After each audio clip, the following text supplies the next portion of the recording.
Fasten your seatbelts, everybody. Things are about to get poetic.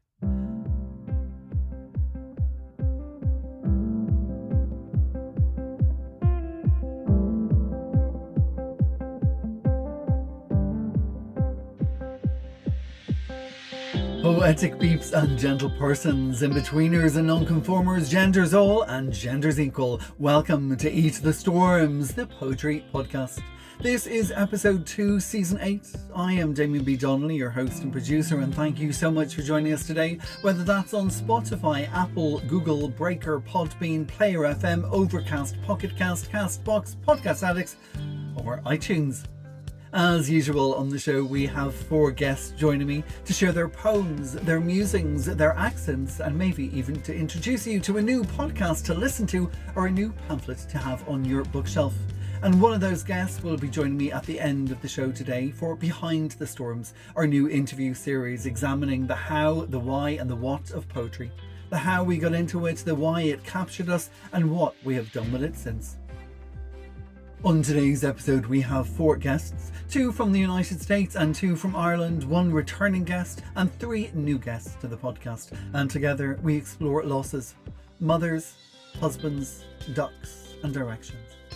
We'll hear from new collections along with the shuffling of pages as aspiring collections come together.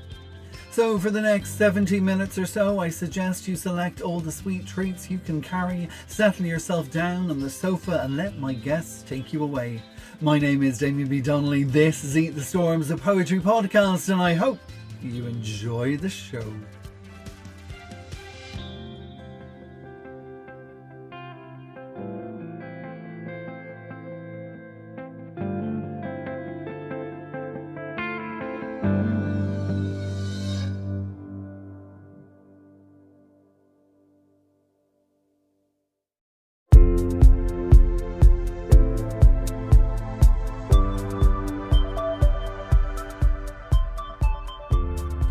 For my first guest on the show today, we are heading to County Tipperary for a writer who's originally from Los Angeles in the United States and who is no stranger to podcasts, as she is now the host of 1,000 Shades of Green, her literary podcast, which literally just started its 2nd season, and every episode sees the host read a selection of poems from one writer. A frequent guest here on Eat the Storms and also a 2-time contributor to the Storms Journal, she is the author of Things My Mother Left Behind from Potter's Grove Press, and most recently the Ephrastic collection in collaboration with Jane Cornwell called Tiger Lily. With work in places like Cranogue, California Quarterly, Ink, Sweat and Tears, and returning to join me at the end of today's show for our Behind the Storm series, it is my pleasure to welcome back to the show, reading from Things My Mother Left Behind, Susan Richardson. Hi Damien, thank you so much for having me on Eat the Storms. It is an absolute pleasure to be a return guest on your beautiful podcast, which, as you know, I totally love. I am recording this just a couple of days before the end of 2023, and on January 2nd, it will be the 36th anniversary of my mom's death. So I thought today I would read a few poems about her. The first one, originally published in Anapest Journal, is called My Mother's Breaking Body. I yield to the call of the kitchen, a half-eaten dessert and the ache to feel full again. The nights have grown pallid in the grip of bereavement, my throat hollow, defeated. I lean against the dirty counter, shoving handfuls of tear-stained cake into my mouth, fingers heavy under the weight of despair. I stumble over images of my mother's breaking body, frail against the grain of hospital sheets that carry the scent of pain. The contours of the world are burned by the stench of cancer, laughter plucked out of the sky by the teeth of terminal illness. Her pleas for death have stained my thoughts. I fight to hold on to the echo of her fingertips, gently pushing back the escaping tendrils of my hair. Her touch dissolves into the pulse of a night that lives on, even though she has taken her last breath. Time escapes through fractures in the fabric of my identity. I find myself alone on the floor, gorging my emptiness on devil's food. The next two poems are from my book, Things My Mother Left Behind. This one is called Slipping Beneath Time. If I slip beneath time, race back to 17, will you stay with me, spreading poppies on the wind with your laugh, singing me awake on birthday mornings? If I smudge out history, pluck the weeds that death scattered between 20 and 30. Will you save me? Pull me from the bottom of a bottle, shatter it against the sky. If I step into the sun, turn willingly toward 50, will you see me?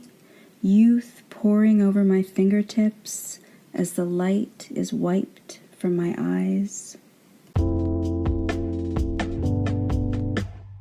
So the last poem I've chosen to share today is called Address to Diane.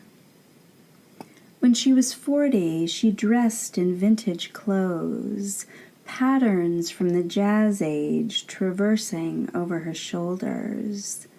She'd go to the local pizza joint for a slice of pepperoni, sweeping through the door in a flourish of silk and velvet, ensconced in a feathered cloche, throat wrapped in emeralds. Grand entrances were her thing. At 48, when cancer thread itself into her breast and chemotherapy loomed at the door with teeth that threatened to break her, she scoffed and went shopping for what she called chemo clothes.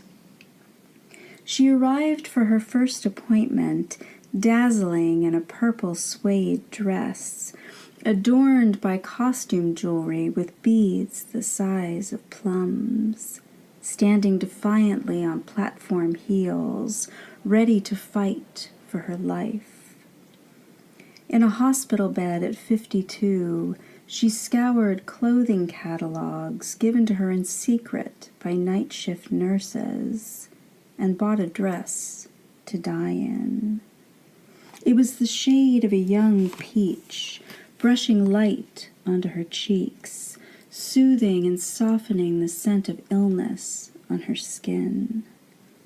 She wore it the night of her final Christmas, laughing and beautiful, even as pain coursed through her body and her organs began to fail.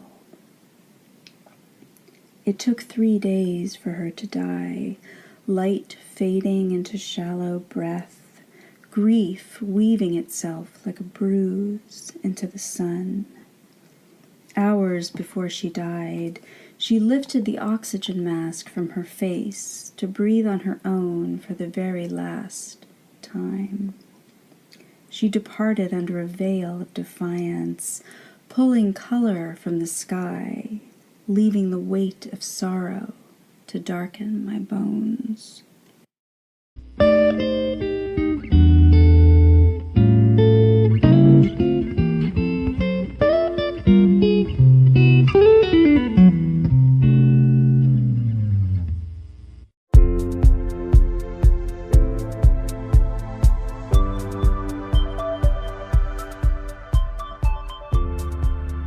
My next guest on today's show keeps us here in Ireland. He's a poet, an academic and a journalist, a Best of the Net nominee who's been published in over 100 journals in more than 20 countries, and currently he has 2 collections to his name. The first is his debut collection, Flowers, All Sorts in Blossom, published by Dreek in 2020. And most recently, Bearbua published his second collection, Lilies on the Deathbed of a Time, from which we'll read selections today. His work has appeared in places like About Place, The Door is Ajar, Books Ireland, Reservoir Road and Northern Gravy.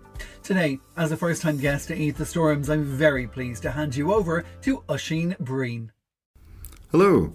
So the first thing I want to do is to thank Damien for having me on the podcast. He does great work with it, and it's a pleasure to be here. I suppose I should also say thanks very much for listening.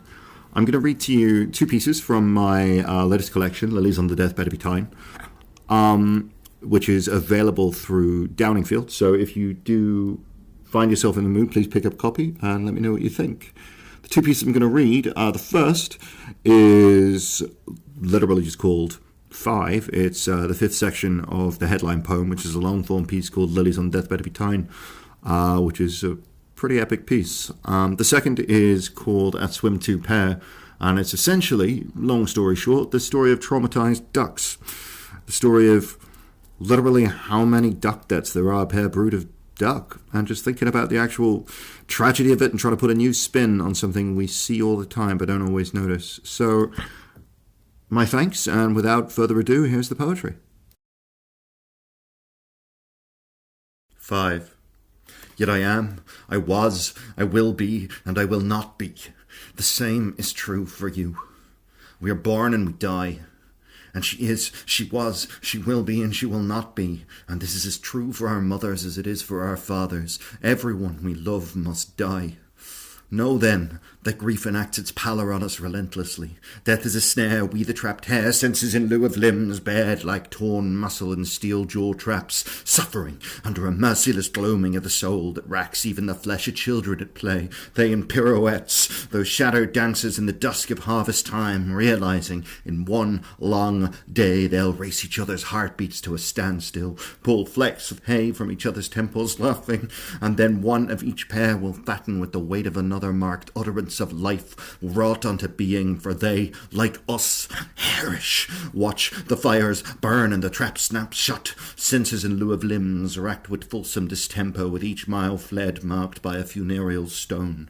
But one marker is harder to traverse than the rest, because when your mother dies, the tether snaps, and you know something is gone that will never return. But in loss, there is also the renaissance of stillness, one heartbeat in which to live, one vision, one mind, and a coalescence, our footsteps illumined by what we may yet become. So with one heartbeat, one steady moment of exultant pleasure, in rapture, I am become the sum of my parts, and beyond that, the end anew to end. And I traipse idly, with the same pitter-patter mind as the marsh tits that scavenge for scraps at the top of Leet Walk, rambling down Broughton Street and East Claremont Street and St. Mark's Path over the water, thinking of the great stone bridge, and where you drink the waters to stave off the side, death schlepping myself down Warriston Road, accompanied by the sound of screeching gulls, and here, by Crowbridge, her red shoes and frame of purple stone guarding the twilight, I like to walk. It is peaceful after all, here among the dead. For those who come to mourn show their rent hearts in their openmost in sight, and here I once saw the face of God. Here, Alilangabe, brother of Yochelarim, split himself into sherds to leave a portion of himself always watching over their mother, she who died of grief and memory, lost after the burning of her second son. Here Alil stands vigil too, and once, when I went to the crematorium, I saw him, God-struck, and his was the face of God, and that lamenting voice his too, that song of skin sung to the pilgrim's heady melody. He was laughing, telling stories about her, and he couldn't stop smiling. And then the curtain fell, the committal.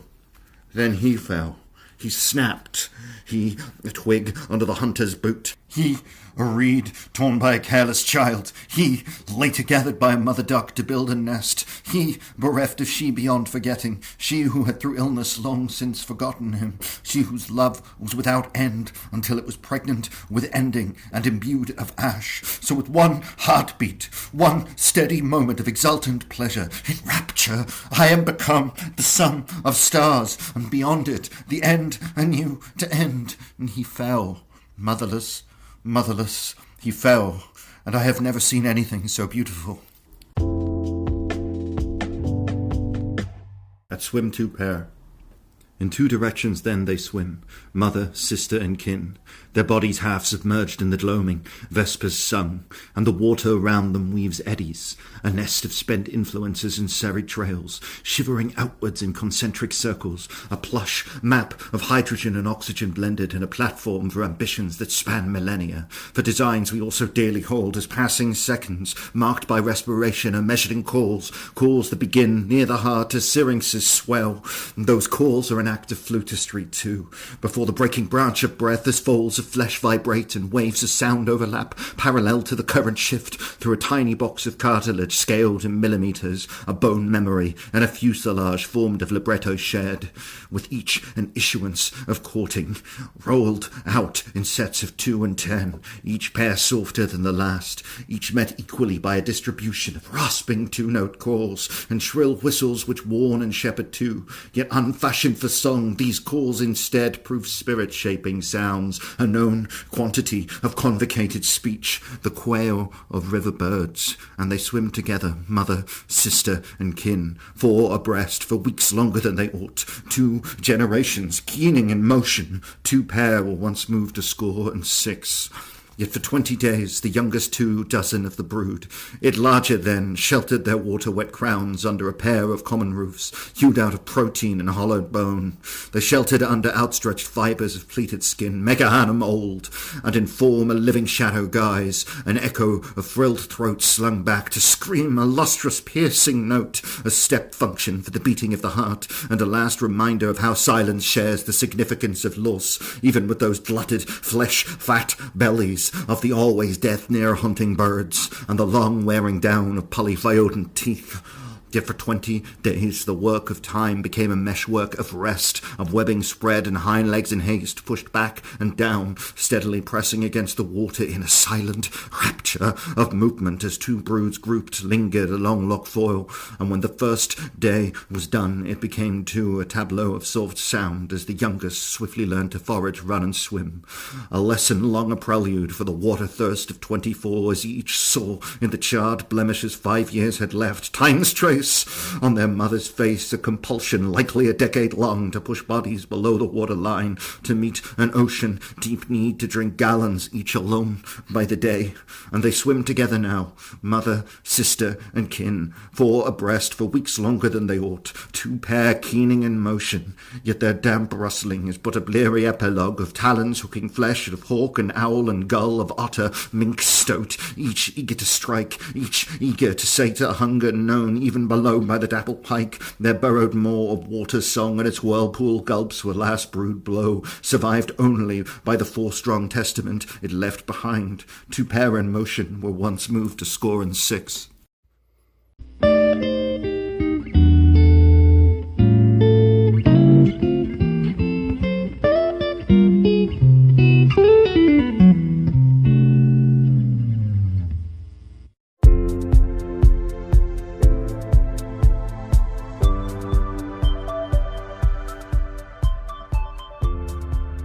And we're staying in Ireland now for a third guest, but this time we are heading to County Clare over on the west coast for another first-time guest to Eat the Storms. This time it's a singer-songwriter and a poet who's had a love affair with words and songs since her early years in the local Gael school. However, it wasn't until 2017 and the loss of her husband that her writing practices became more personal. As you're going to hear today, with her heart on her sleeve, her work deals with a weight of grief and a way of accepting and incorporating that grief into the journey. It's an honour to welcome to Eat the Storms for the first, but not the last time, Amanda Jane Shannon. Hello, Damien, Achara. How are you doing? Thank you so much for having me on your amazing podcast. Thank you for allowing people like me to have the space to share with the world what we sometimes hide inside in the deep darkness of the winter. And I'm really excited to read some of my poetry for you and for others. And I feel like it would be remiss not to share, I suppose, that a lot of my poetry is hugely influenced by the loss of my husband in 2017 to esophageal cancer. And I suppose it's been my work to unravel And I've done that through poetry and somehow tried to make sense of this friend grief who hangs around me a little bit. And of course, it's not the only thing I write about, but it sometimes has a way of taking room. And I've been learning through poetry that that's not such a bad thing. So yeah, I hope that without further ado, people will find some insight or some beauty in what has been a strange and sometimes lonely walk. So I think that the first piece I will read, first of all, is Raging Seas. And it was inspired by those first mornings alone as I would drive up to Connemara to teach. And I would always take that moment for myself in the wildness of Furbo. Raging Seas. Elemental alchemy, as wind and sea meet, both raging and swirling around my tired limbs, icy fingers gripping my ankles, shoulders pulled back, wailing, forcing my attention elsewhere. Breath out of step and heart out of rhyme. For a moment, we all freeze. Eyes shut, drawing myself back to my internal room, sand losing shape beneath me, feeling a fall, arms out, seeking the wild and angry wind lest she feel rejected. She whips behind me. Suddenly I am steady again. My eyes peer so slowly at my feet, lost in the icy waters. Screaming wet gales upon my cheeks, my hair, my tornado crown, wild, free, and inconstant. Furbo, my medicine walk, my wild sister, my secret.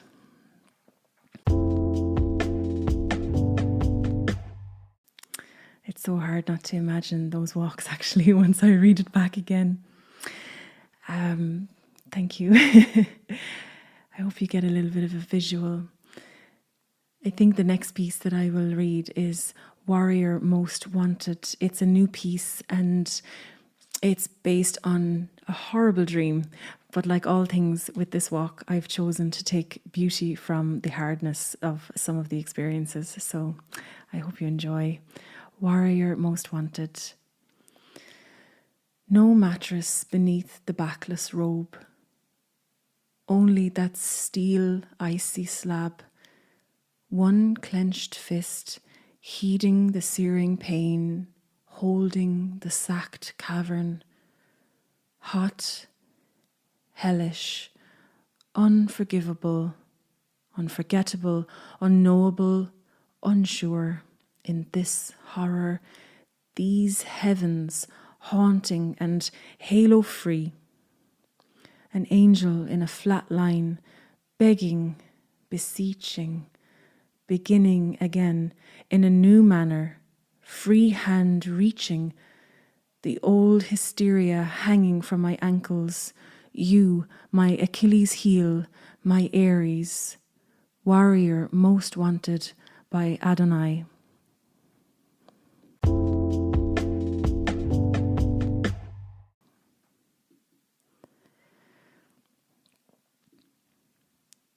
And one of my favorite pieces that I've written, for me anyway, it's one of my favorites. And I think it's where grief and I started to understand we are like friends, and I see her as a companion. And of course, grief is not something you want anyone to go through, but it's something we can avoid. And so for me, this piece has given me back some sense of hope and normality and beauty. The Friend. Even death had her gifts, although I didn't want to receive them. She kept keening away, clawing at my chest, until there was a wave that broke apart the rock that had formed there. She made a beautiful coastline for me to sit and admire, gifting me sunrises, sunsets, pebbles, shells, and a few messages too. She persisted to write handwritten notes in bottles. With gasps I received them on the sandy shores, stillness as they land. Death she weaves a beautiful calligraphy, words with weight, delicate and beautiful. It's a dance now, her and I in an embrace, sometimes wild winds whipping at my ankles, other nights moonbeams shining on my cheeks. Would I trade, she asks, old ways for new wisdoms? I look her in her steely eyes, the answer in my belly. No words. No words. Moonlight always wins my heart.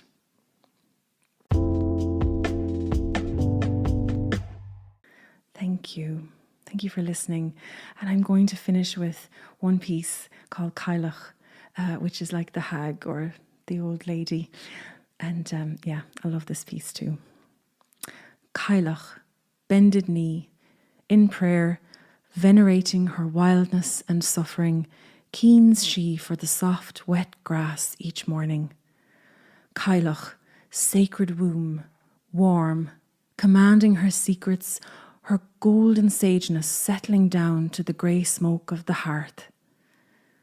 Cailleach, still sitting, her hustling hands blanketing pearls born from wild chase, winter waxing the dampness in her bones in this dust. Cailleach, with her own crown of silver, sapphire eyes remarkable, pristine and sharp, silky love in her hips, as she, loyal to her spirit, murmurs her daily devotions. Cailleach, her front body revealed to the hearthstone, fire snapping, the fire fae frolicking and gleaming, fondled by the word, head to toe, eyes crease, as a smile breaks free, for Cailleach is me. Thank you for listening.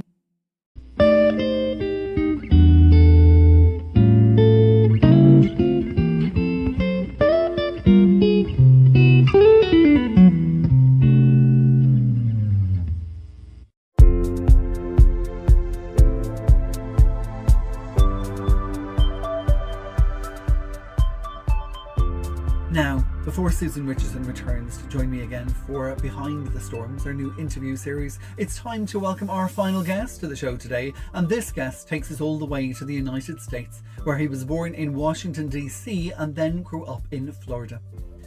Another first-timer to Eat the Storms, he is the author of Psalms of the Street Sweeper, from which you're going to hear poems today, and Tourist Trap. And aside from all of that, he's also the editor-in-chief of Skyway Journal. With a bachelor's degree from the University of South Florida in Tampa and a love of beach, tacos, baseball and all things crime, settle back now in the company of Fred Shrum. Good evening, everyone. This is Fred Shrum III, coming from Florida, USA, and I am of Irish descent. And I want to say it is an honor to be on the podcast. Thank you, Damien, so much for including me with these wonderful poets on Eat the Storms. All of these poems are coming from my new collection, Psalms of the Street Sweeper. It just came out in July of 2023. This first poem is called Folsom Flatline. It is a collaboration with Will Davis. I have had my fill tonight. In the castanet rattle of pills, the landscapes made small in plastic cups on a bedside table. The metered allowance of vials and tubing winding along the pale extension of my arm. I was a made man, heart so hard. Now I'm shriveled, skin is paper thin. I know I'm bad, but I don't deserve to die like this. Midnight in a prison hospice ward, only the nurse to cry for me. This is called Greed is Good. Greed is good, but dominance is better. I sign the back of checks and merger letters. Don't mess with my profit and nobody gets hurt. I drank champagne with Lily and bump lines with Bert. I've got the city over my knee. It only took ambition. Get out of your cardboard box and join the revolution. It's all legit. I make more in one day than a Dillinger robbery. Tax code has my back. Legitimate business expenses are coded properly. The law is on my side because I donated politically. Learjet on the tarmac takes me where I want to be. This is called Good to the Last Drop. The bottom of the bottle makes its way into my stomach. Liquid gold ignites my nerves like flame. I think I made a mistake again, but I don't know when. I don't know what day it is. I stumbled up the driveway Christmas Eve, somewhere between late and early. What have you done? She screamed. What have you done? This is called Slug City. Las Vegas is the city that never sleeps. As I drive down the strip, everybody beeps. The cash washes in and out like waves. Flash a smile and be on the front page. Here is where the sand turns into gold. Make a wrong move and turn your blood cold. Make your dreams for pennies on the dollar. So many feelings for sale, even a wise man could falter. The king stopped for a red light in his BMW. Just another night of being on top. The Cadillac pulled up beside him. 4 shots rang out. Just like Selden, his body dropped. Take the white pill. Dad was passed out on the recliner again. I wipe the drool from his chin and check it for foam, then cover him with a blanket. I spied the bottle on the counter. It wasn't his name. A desperate shame spiral started with medical advice. He was a CPA. Now he does deals in the parking lot. Life changed irrevocably because a car smashed his spine. I'm only 9 years old, but I know this is wrong. Dad sweats and shakes, while the doctor goes on another cruise. The Big Grapple. New York City, gleaming towers, birthplace of dreams, no place for cowards. Familia y Rosicas, this is my place to be. A fortune on every corner. How far I go is up to me. Now the entire city is shut down, doors locked and windows barricaded. The jobs have dissipated, a future lost overnight. Empires crumble into the dirt on your face. A tear cuts the path that I kiss away. If I can hold you tonight, everything will be okay. This is called Not a Gateway Drug. We used to sit on the curb and smoke cigarettes, have a long hair growing contest, talk about our friend Nick and how he's been circling the drain lately. He just can't seem to get his shit together. He's taken the green haze to the next level. You even said the song What Happened to You by The Offspring should be dedicated to him. Now, the nights have turned cool. Your hair's getting long. You've missed a lot of work lately, and I don't know what to do. Wolf and White Van. Who's that parked near the school bus stop? Muddy license plate with the windows blacked out. Who's that cruising the mall parking lot near the toy store with a speaker pointing out? I approached him that day, one door down from my house. What are you doing here, man? I'm just picking flowers. The TPD says they have no PC. The tag is clean, and there's nothing wrong with a leisurely drive. I think I remember him now. I must have seen his face on a flyer from Ohio. This is called Tourette's. They keep their son on the back balcony so he wouldn't disturb others, but we heard him every afternoon as we walked by. Some days he likes seagulls, other days he hates pigeons, or he got a haircut after he kicks Santa Claus's ass. But all I could think was, did he want a hug? This is called Change the World. When I was born, they threw me in a piss pile. I dealt with it and said, this is only for a while. I crawled out using nothing but my wits, got beat down with pile drivers, but I didn't use my fists. I sharpened my teeth with the words of the masters, ignored all the doubters, and honed my skills faster. I can lead the nation with a microphone. I can change their hearts with my words. It's just a simple touch that conveys so much. It's the way that I speak that makes them dream. Thank you, everyone. I appreciate your time. I hope you all have a great, wonderful day.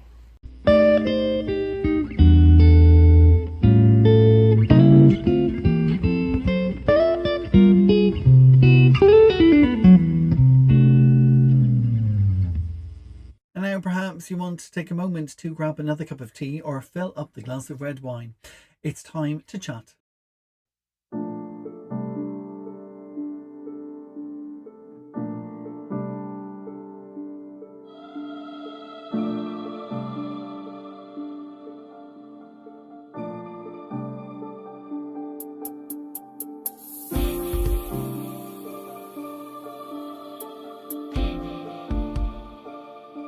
So on today's episode of Eat the Storms, as part of our Behind the Storms interview series, I am delighted to be joined by Susan Richardson, who you heard earlier on this episode.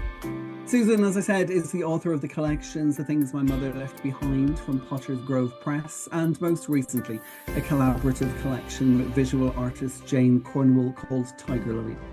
She is also the blogger at Stories from the Edge of Blindness, and last year she began her own literary podcast called A Thousand Shades of Green, currently available on Spotify, but more about that later. Susan, thank you so much for joining us here today. Thank you. I'm thrilled to be here. We're now both podcast people. I know. It's growing, it's spreading like poetry. It's interesting because, I started during COVID because it was the only way to really connect, but it's wonderful to see you now starting the same thing in a completely different format. Yeah, thank you. And I really am grateful to you. I really do owe the idea to you because listening to you gave it to me. And I also love the idea of offering poetry to people who may not turn to it. Like I have a lot of friends and they're like, yeah, poetry, I don't read it. I don't, and it's not, maybe once upon a time poetry was just for poets, but I don't think it is anymore. I think it's so much more accessible.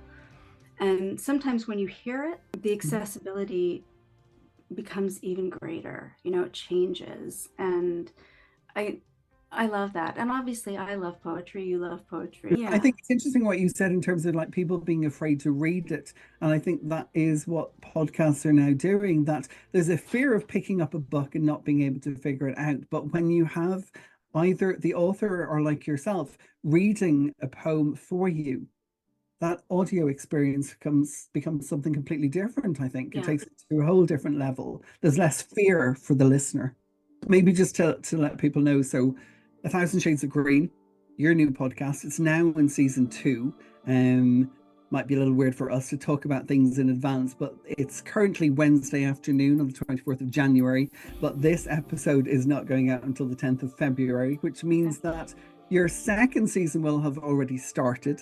What you do extraordinarily well on your podcast is that you ask poets, can you read their poetry? So it gives a whole new twist on the poetic voice suddenly being interpreted by another poet rather than that of the author.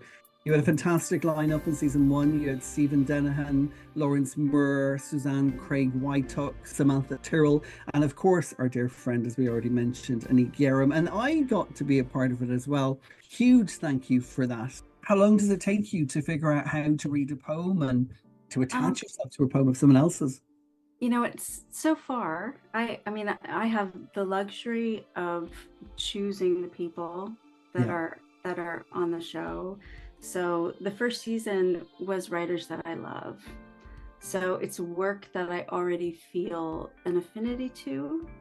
And that makes it easier to read, but it's a lot of practice. And it's many, many takes. I don't just sit down and like, hey, let's go.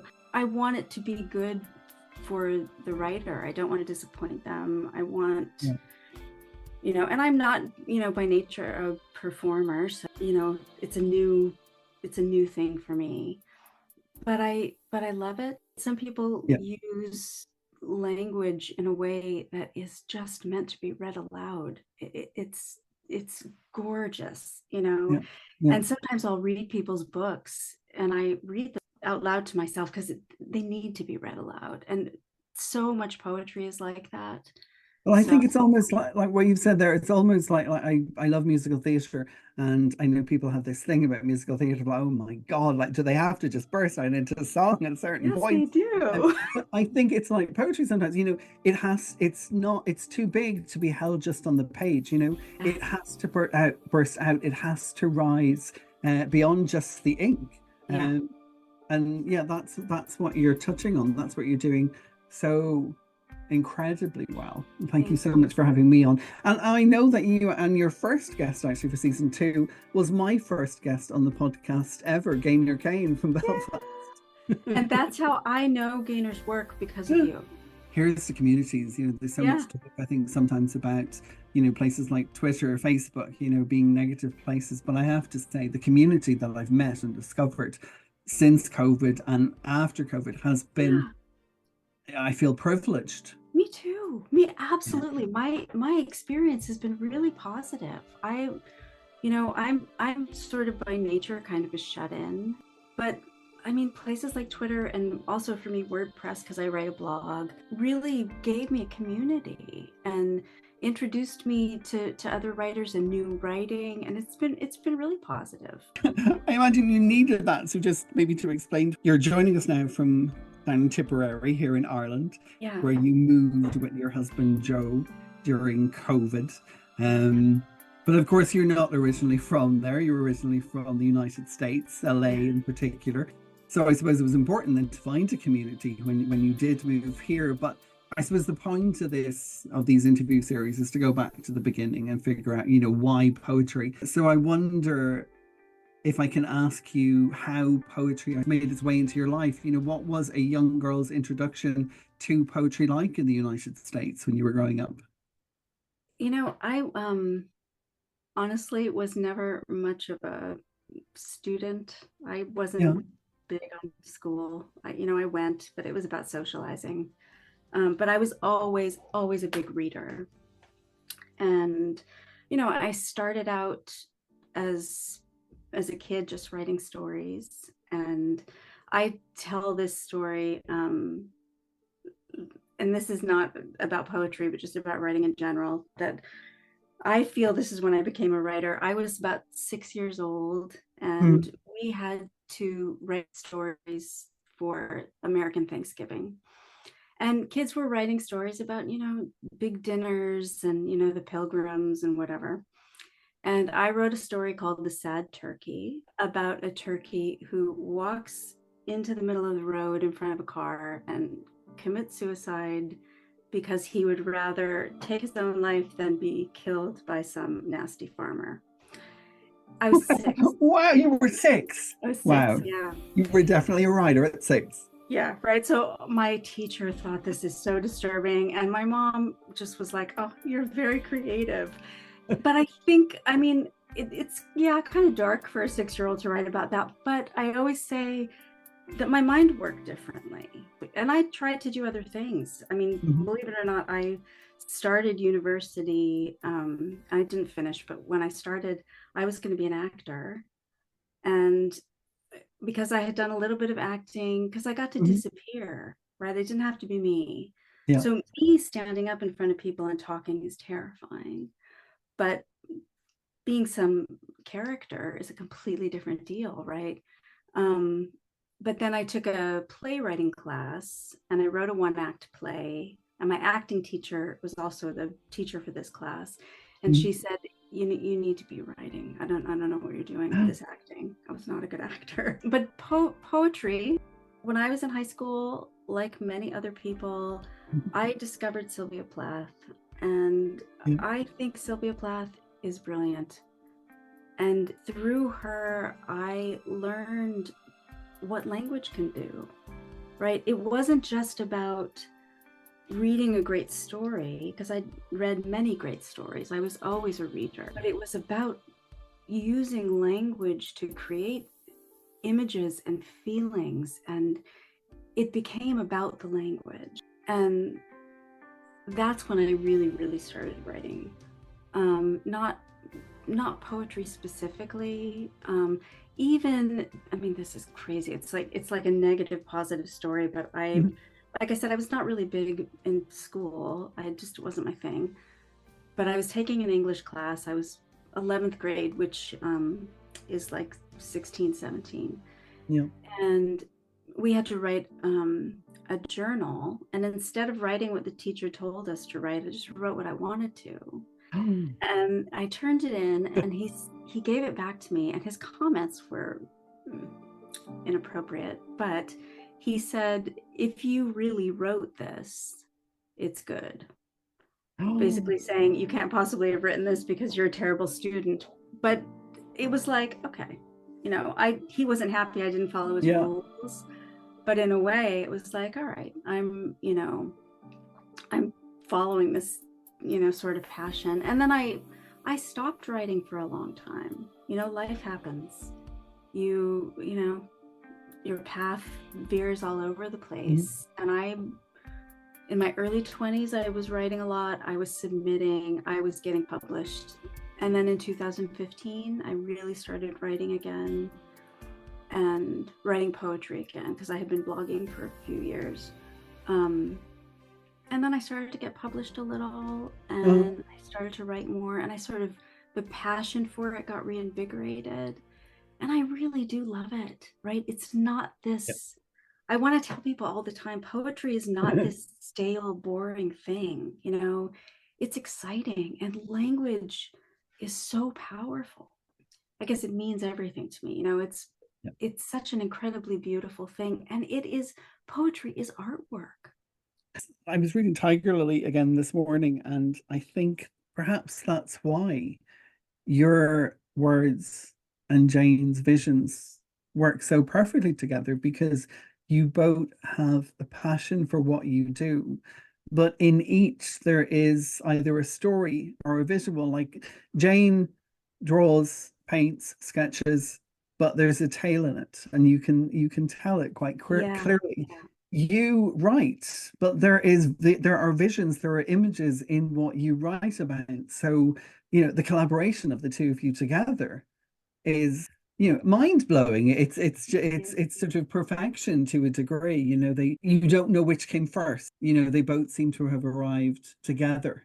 Thank you so much. That's very cool. That's very nice. And I love working with her. And that Tiger Lily was it's very cool, because some of the poems came first, and some of the drawings came first, and then things changed. Like there's a poem in Tiger Lily called Love Song.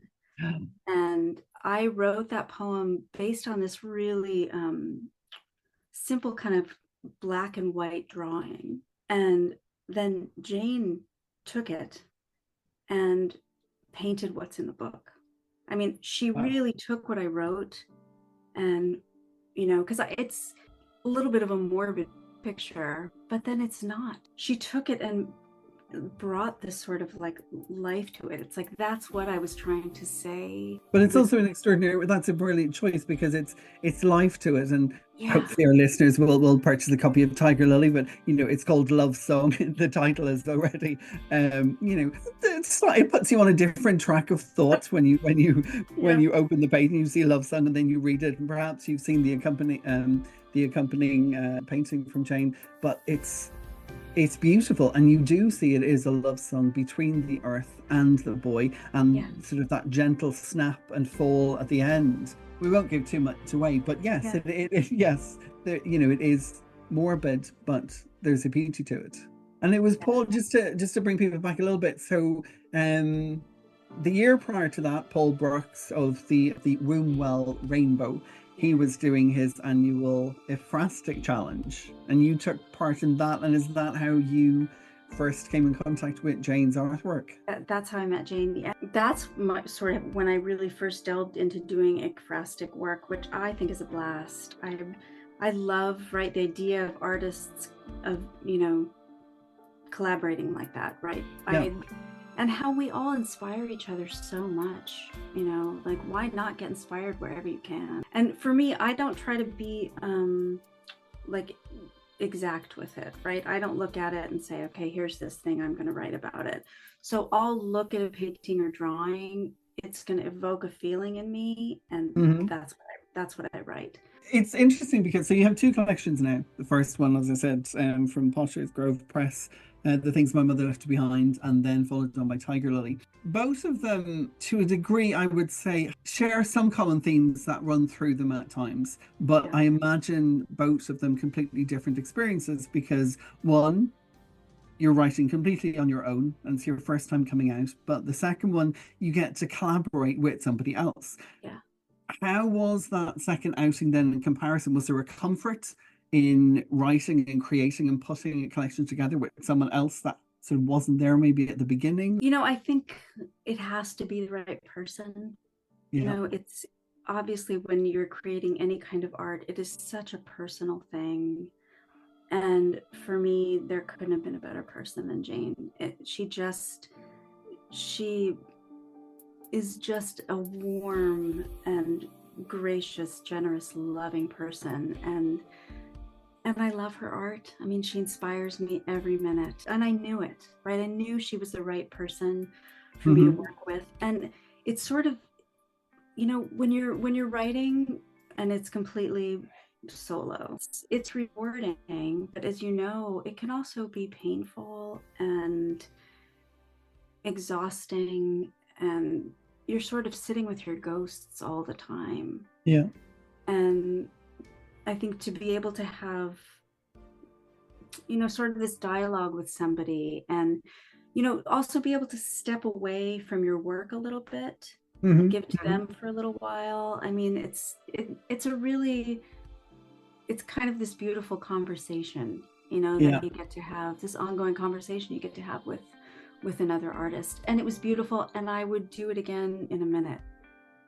The Things My Mother Left Behind, in terms of the two, as I said, each of them share sort of these exposes to loss. Your father appearing in Tiger Lily in the beautiful title poem, as we said, Love Song.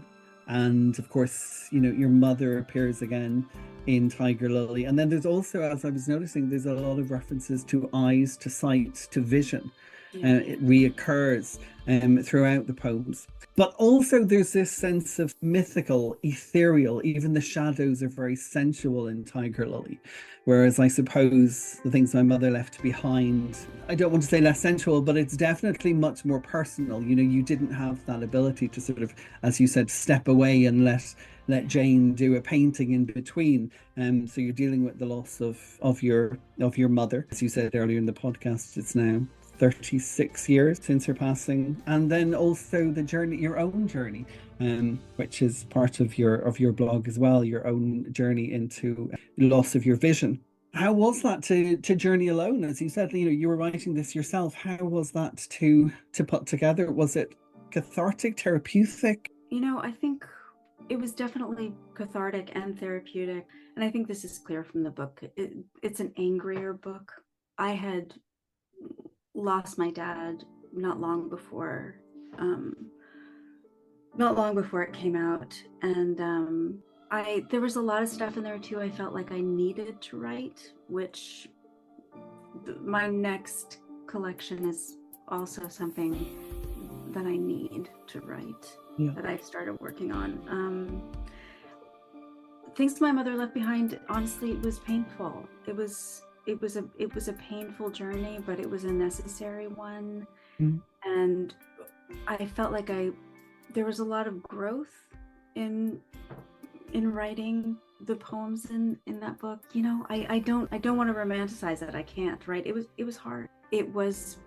I think at times with my writing, I can be sometimes brutally honest, and I need to be. That is what happens when I write. Like I've had people question, should you be writing so much dark stuff? And you've read my work, I lean in that direction, but that's what I do. And I've learned over the years, the most important thing is to be true to your own artistic voice.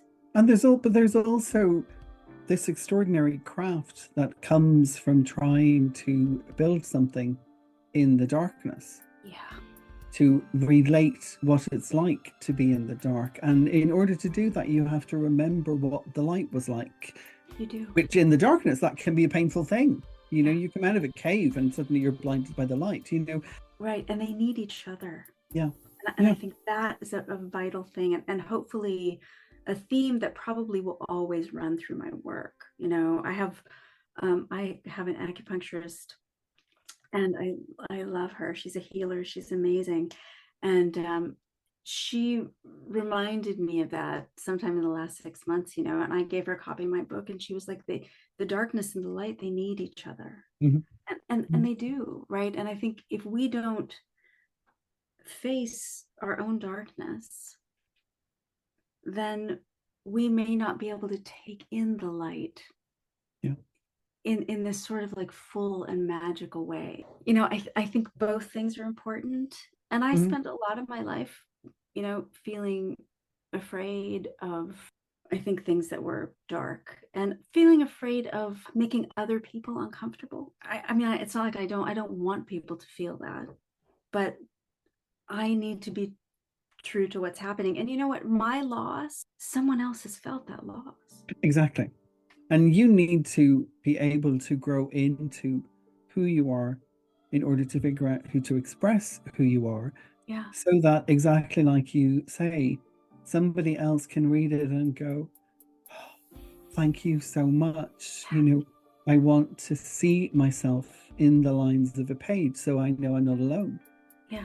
Right. I mean, isn't that a huge part of what we do? Right. But like, you know, as a gay man growing up, you know, and like trying to find a book in the end of the 80s, the beginning of the 90s, you know, trying to find any book where I was visible at all. I remember I was about 17 and I found one book, and, you know, maybe there were more, but that was the length of time I wanted to go in that kind of like tiny little section of the bookstore that were, you know, other, you know, books for others, and bringing it home. And it's at Christmas, and like I sort of spent like 2 weeks under the Christmas tree, like reading it, and it was like a jewel, you know. And at that time I hadn't told anyone I was gay, so it was my secret, and this was suddenly my book and I was in it. Oh my God. But like, these are rare things. And yeah, I was at a reading of Sean Hewitt recently, and when he finished, I just said to him, like, thank you for writing books where we're visible, you know.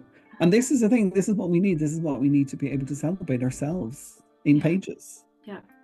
And share the stories. I think people then find themselves in it, but also discover new things, like maybe learn things that they wouldn't have even thought about before. I started writing my blog initially because I wasn't writing, and Joe actually said, why don't you try and write a blog just to get yourself going? I'm like, okay. And initially it was just going to be about my sight loss.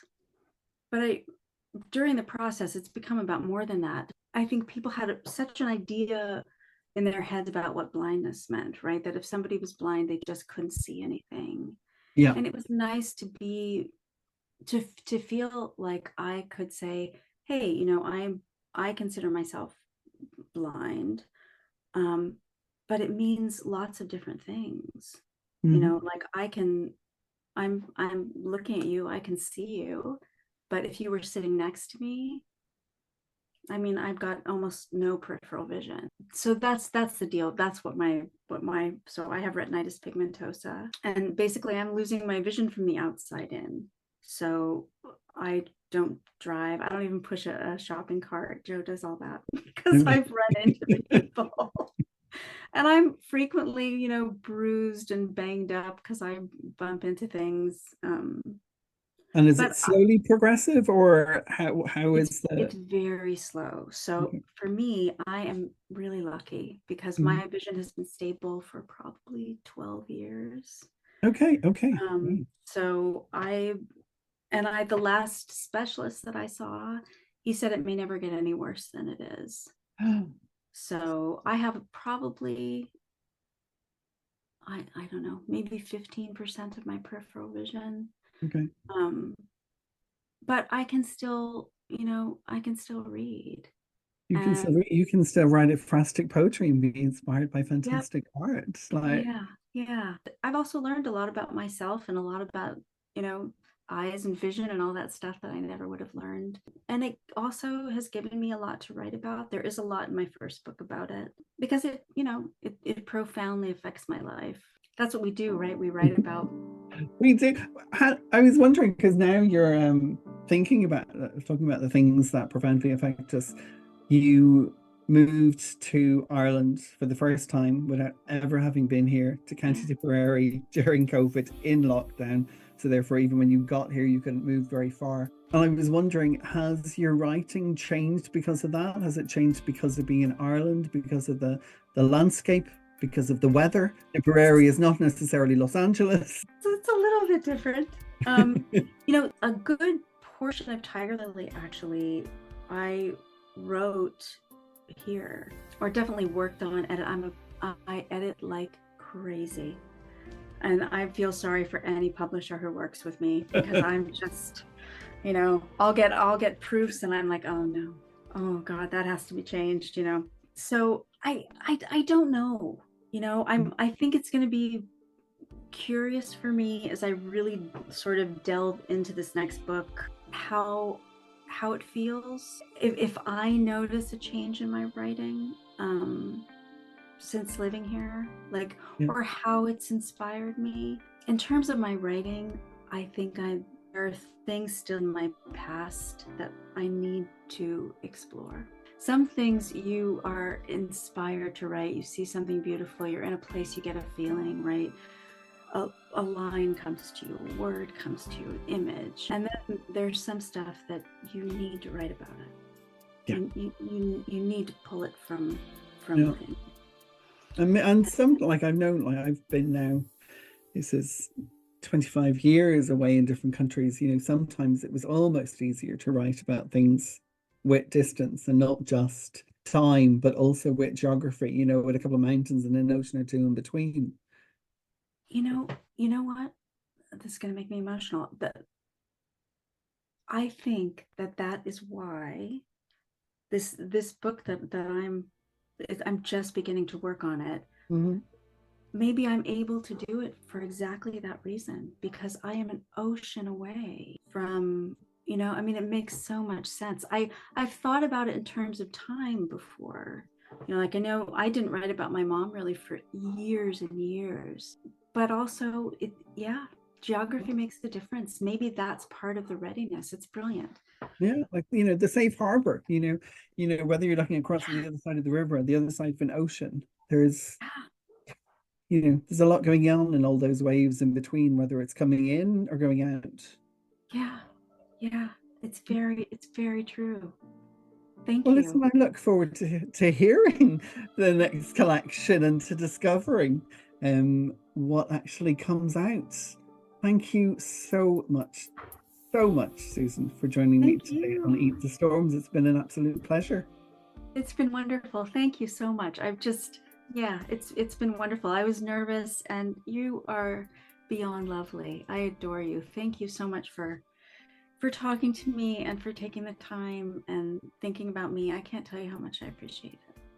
Right back at you. Ever since we met at the casino at our lunch, I always knew we were going to get on well, and we did. Thank you.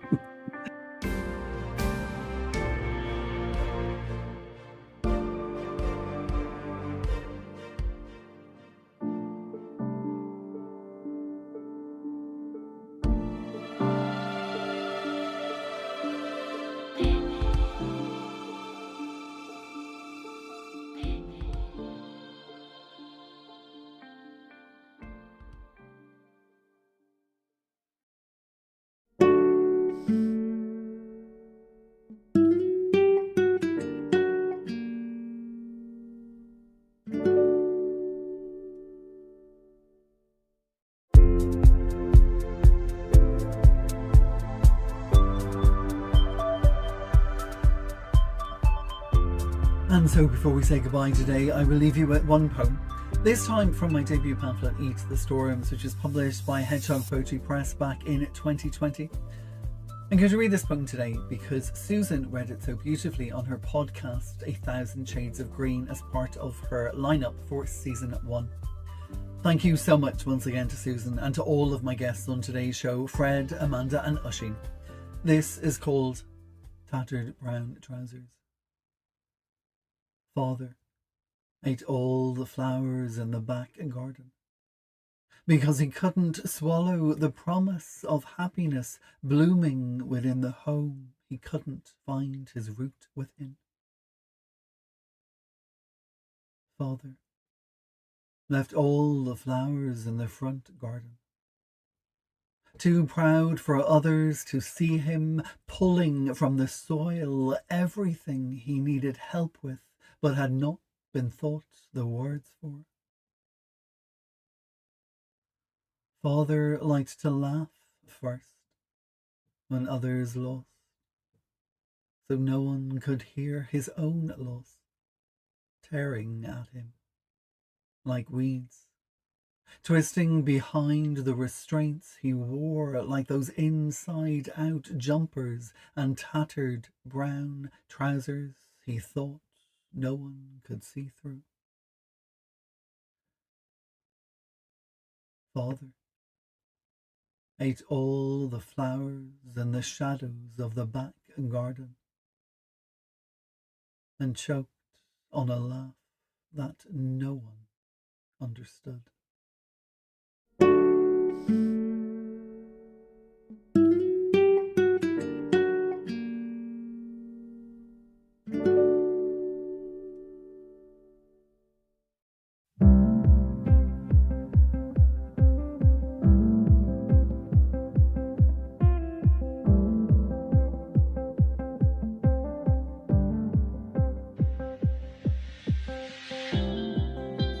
Poetic peeps and gentle persons, in-betweeners and nonconformers, gender all and gender equals. We've reached the end of episode 2, season 8 of Eat the Storms, the Poetry Podcast. My name is Damien B Donnelly. I've been your host and producer, and thank you so much for tuning in today, tomorrow, or whenever it is you dialed in, whether that's been on Spotify, Apple, Google, Breaker, Podbean, Player FM, Overcast, Pocket Cast, Castbox, Podcast Addicts, or iTunes. My guests on the podcast today have been Susan Richardson, Oisin Breen, Amanda Jane Shannon, and Fred Shrum. For details on all of my guests, just head on over to our website. That's www.eatthestorms.com. Click on the listen to the podcast section, and there you will find a blog post for every episode. This, as I said, is episode 2, season 8. And in that blog post, you will find photos, bios, and social media handles so you can find, follow, and favour all of our wonderful guests on the show today. Now, while you're favouring them, please feel free to sing about, to shout about, to post about this podcast. We're an international community, and here at Eat the Storms, we realise that the spotlight can only truly give off enough light and warmth when it is shared with others. So please do us a favour and share the hell out of this bloody poetic storm. The music on the podcast today is from purpleplanet.com, and the podcast itself is produced on Spotify for podcasters, formerly known as Anchor. Until next time you tune your preferred podcast platform onto your preferred favourite storm, stay away from any real weather storms, stay away from all Debbie Downers, but most of all, stay bloody poetic. Oh, thank you.